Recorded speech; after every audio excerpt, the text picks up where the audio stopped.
Good morning, Trevor Brown staff. This is your proud principal, Mr. Camp, coming to you virtually for our October staff meeting. Thanks for joining me today and clicking on this link to watch this important information. Sorry about that radio, it's just like a normal staff meeting. Before I get started with our agenda, celebrations, and our logistical items, I have a visitor I'd like to introduce who has a couple important things that she would like to share with us. Laura Bogan is our energy specialist from the district office. Welcome, Laura. Thank you so much. I appreciate it, Mr. Camp. I just want to say hi to the Bruins and thank you so much for a great fall break shutdown. And just wanted to point out some highlights of a PowerPoint that Mr. Camp is going to be nice enough to send out to you. One of the highlights is that Trevor Brown now is down about 20% in energy usage over the last several years, which is pretty amazing. The campus is obviously conservation minded and conservation driven. There are some reports attached in the PowerPoint, just little snips, but there are many reports available if you'd like those for your classes.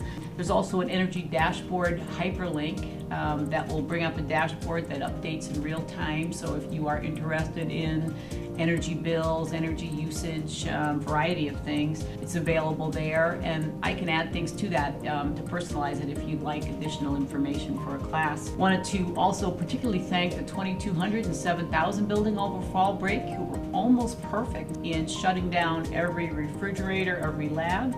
And last page of the PowerPoint is a nice picture of a great job done by room 7012, who did an ingenious little job of catching their water defrost in the mini fridge. So just wanted to give a little shout out to room 7012. And thank you so much. I appreciate the time. Well, thank you for sharing that. And like she said, I will be adding it to the email that I send out with this link. It sounds like there's some good information in there that you could use for a real-time lesson, whether it be science or math or anything in terms of energy conservation, especially during these times of some interesting climate shifts. So thank you again, Laura, very much for being here. Thank you. Okay, thank you again to Ms. Bogan for visiting. Ann Miller just happens to be our hearing specialist, and she's in room 7012. So if you need a unique way of catching the frost from your fridge over a break, go see her. It looked like her rig was pretty good, and you can check the PowerPoint out as well. So thank you for that. So, Trevor Brown, again, I hope you had a great fall break. Welcome back. A lot of you looked energized. I hope that lasts longer than just this week.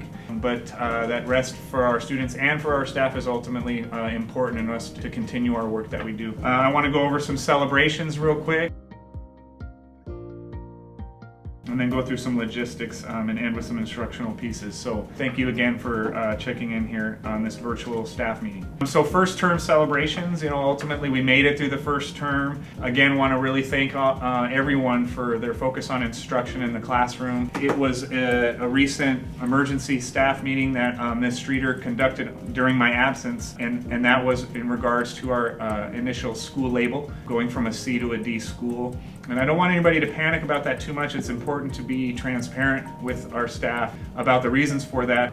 We've been talking about it since the beginning of the year in terms of our proficiency on our AZ merit tests dropping a little bit, and we're working on, with obviously initial instruction in the classroom, increasing that. I will be having grade level meetings with all of our students over the next few weeks to discuss the importance of what that means for them, and asking them to give a little extra degree of effort toward increasing our school label, because ultimately they own that label just as much as we do. They should be as connected to this school as we are as staff. So I will be meeting with each grade individually to go over that information that Ms. Streeter shared with you in terms of our proficiency scores, our grad rate, and all of that, and just give a level of urgency to our students as well, because they have just as much a part of this as we do. I want to thank you all again for that effort on instruction in the classroom and let you know a little bit about that. I also want to do a shout out that even though it may seem dismal that our grade level has dropped, we did increase in a category last year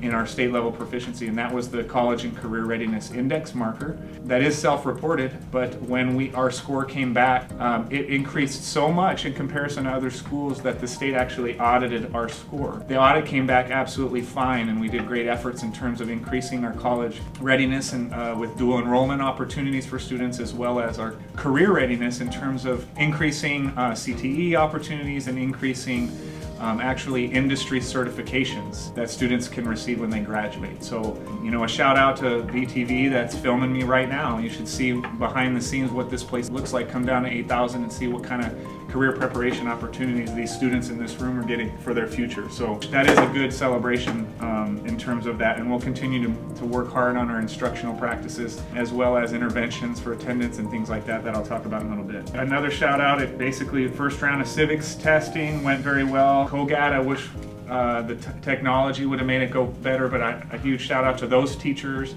to Ms. Streeter, Mr. Kapoor, Mr. Dyer. All of those people worked really hard on the difficulties that they faced with COGAT testing, which is a requirement that we test all our freshmen. So thank you all for that. You know, again, fitting into our current building spaces. I'm going to talk about the new construction on the building in a little bit, but you all are making it work each and every day, and you're working really hard for these kids, so I thank you very much. We had some recent ROTC competitions that came back with some huge wins. Our golf team celebrated a recent tournament win, and they're off today actually, and then a recent football game win against Maryville. If you were able to catch that, probably not. It was at the Friday of fall break, but it went in a double or even triple overtime. And Trevor Brown ended up pulling out that win with one of our old-time rivals. That rivalry has gotten a lot better over the years in terms of being compassionate with each other, but still having that history and going away and winning on Maryville's field for Trevor Brown was a good shout out to the football team for that, and Mr. Zimmerman and his staff. Now it's time to move to the Employees of the Month. And I will start with the Classified Employee of the Month. This person works really hard each and every day in supporting not just one primary administrator, but the rest of the administrative team when it comes time to deal with discipline hearings, just the immense amount of work that comes out of that office, keeping Mr. Diaz in line and on track in terms of his schedule, and just that alone is probably a full-time job. So Classified Employee of the Month is Maria Nunez, aka Remy, in the discipline office. So give a huge clap and shout out to her, and please congratulate her when you see her. Remy, you have that parking spot all the way into the middle of November, so please make sure you take advantage of it if you need to. In terms of our Certified Employee of the Month, this employee exemplifies dedication to her department, compassion for her staff members, and just an overall dedication she has to Trevor Brown. Oftentimes goes unnoticed or unrecognized, as do a lot of us, and it's very hard to recognize everyone, but just taking on the additional .2s in addition to her role as an instructional leader in the math department, I want to give a huge shout out and congratulate the Certified Employee of the Month for October is Jamie Castro in the math department IL. So Jamie, congratulations, thank you for all your effort as well. Both Jamie and Remy, thank you for all the hard work and dedication you have for Trevor Brown. It's wonderful to work with you. And now we'll go to our employee, Miss Smith, Christine Smith, who won the traveling trophy last month. Miss Smith won the traveling trophy last month, so let's go to Miss Smith and see who she's going to pass it on to. The teacher that I would like to recognize with this trophy has had 30 years of teaching experience and 8 years here at Trevor Brown. When I was thinking of what teacher, I thought of the song that Mr. Camp has played at a couple of our staff meetings, and that is Humble and Kind by Tim McGraw. And I thought of part of the chorus says, hold the door, says please, say thank you, and this teacher always does that. I've sat with this teacher in parent-teacher meetings. He's always encouraging, looking for the positive in the student. I wanted to also recognize him for that. So this teacher is Brett Johnson. I want to give him the award of this traveling trophy. So congratulations, Mr. Brett Johnson, on the traveling trophy. Well-deserved recognition for all the work that you do with your students in your class, with the ingenuity and just the support you've given to Trevor Brown. Congratulations. Now it's on to my logistics information. So thank you for staying tuned into this information. In terms of the parking lot closure in the east lot, we're working with individuals who have ADA handicap accessibility permits and that need that space. Please acknowledge and be cognizant of them and their needs. But that entire lot is closed due to the construction of the new building that's going up in the east part of campus. In terms of that new building, I've just received timelines from the construction company in terms of when that building will be done. Probably not a surprise to you that my initial hope of it being ready for second semester won't take place, but it will be done by the end of this next semester. So my date that I've been given is April move-in date, which is about a month before the end of school. It's unfortunate it couldn't be done sooner, but we will be feeling alleviation of space in this next coming semester with that new building that you'll start to see being erected soon. Another logistical piece is starting Monday, October 22nd. The Catalina entrance off of 75th Avenue will be closed off and barricaded. In terms of a recent email that you have received from Mr. Diaz, your APS, Mr. Diaz, I just want to speak briefly about these recent issues that we've seen surfacing in our community with our students. And it's not just our school, it's all schools across the valley has seen a high increase in the use of vape pens from students. Primarily, the importance of this is to also be aware that a lot of these vape pens are also being used with illegal drugs and liquid marijuana.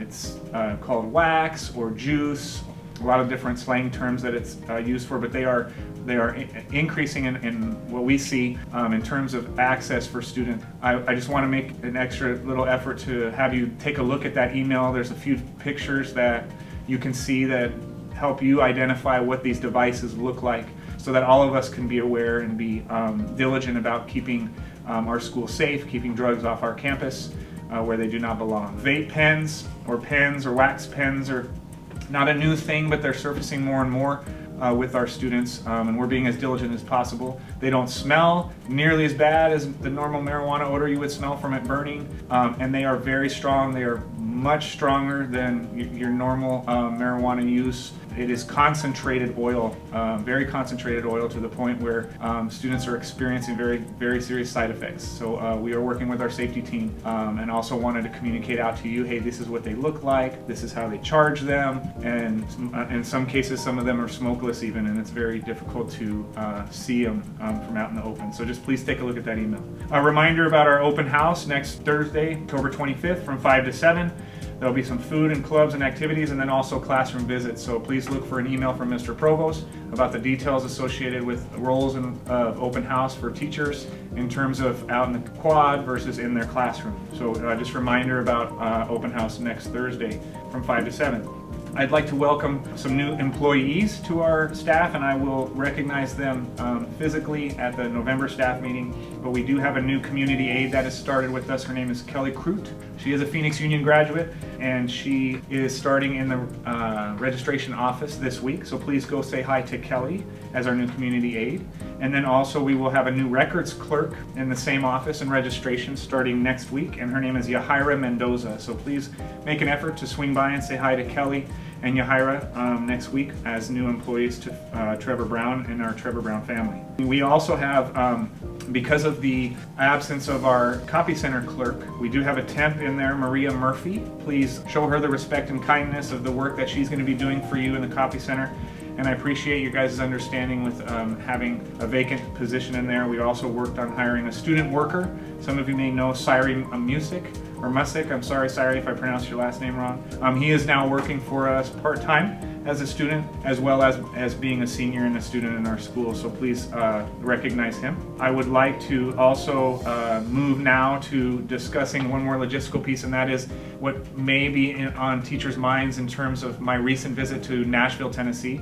I went and with a team from the campus here, Mr. Diaz and myself went with Omar Delgado, English IL. Our math IL could not attend during that time, so we had Kirsten Driscoll join us, and we also had our science IL, Matt Burke, join us, and it was a good experience to see what these academies model look like in Nashville. And it's want to make sure and all the teachers and staff know that it is not my intention, like maybe considered bringing this model and bringing it back to Trevor Brown exactly as is in Nashville. It was a learning opportunity for me and the team to see what's working for them and what could be some things that we could try and implement in our own community, in our own campus, with our own needs for bettering Trevor Brown in terms of preparation for career and college. So what I can tell you that I did learn from that visit is that bringing back what I saw in terms of the Freshman Academy in Nashville is that we need to provide as much supports and services and staffing as possible for our current Freshman Academy that we have pioneered, and I want to shout out those teachers as well for just being pioneers and working through it with us. it solidified my understanding of supporting that first. So that will be our efforts. Next year, 1920 school year, is when deep planning will start to take place on what some type of academies or pathways model could look like at Trevor Brown in an effort to provide those opportunities for students on other campuses in the district. Our why is not the same as other campuses like South Mountain or Alhambra's why. So our why is that, you know, we already have all these students here. We just need to provide them additional opportunities to experience and expose them to careers and make our learning more relevant for them, so that they're better prepared for that career and college atmosphere when they leave us. Please rest assured that there's no academies starting up this very next year other than continuing our freshman academy. And then as we look at those pathways that have been shared with you in the past, all stakeholder groups will be invited to the table to begin discussions and planning on what that needs to look like for an opening in 2021 school year. So that was a great visit, but it also showed me to slow down a little bit and celebrate the things that we are already doing here, as well as support and enhance the areas of instruction and our freshman academy, our freshman experience here at Trevor. The last thing I will end with is, again, a thank you to the Focus on Instruction, and remind you of an email I sent you about those best practices that we see embedded in Trevor Brown each and every day, and the efforts that teachers can do to embed these practices in their classroom to increase that tier 1, that initial instruction in the classroom. Those are that clearly stated or obvious objectives for what the students are learning that day. Frequent individual student checks for understanding, encouragement and positive feedback is the third, and then the last one, doing your best to vary the instructional tasks that you do in the class. You don't need to fit 5 or 6 of them in one 50-minute period. Make them meaningful, relevant, smooth transitions, but vary their instructional tasks. First, you know, overall student engagement. And I have seen those a lot in classrooms, and I really appreciate all of the hard efforts that each and every one of you have done. I'll end with the encouragement to make sure students know that even though some of these state-mandated tests that we give are not graduation requirements, our message to students on ensuring that they take these tests seriously as a representation of the Trevor Brown community as a whole is very important for us to send in a positive fashion, as well as model that importance by being here for testing days and showing that importance on doing well for us as a community and us as a label for our school. So with that, TGB staff, thank you for everything you do. Welcome back from fall break. Have a great second term and finish the first semester. The holiday break will be just over that hill in the next couple months. So thank you for your time and tuning in, and have a great October and a great rest of the semester.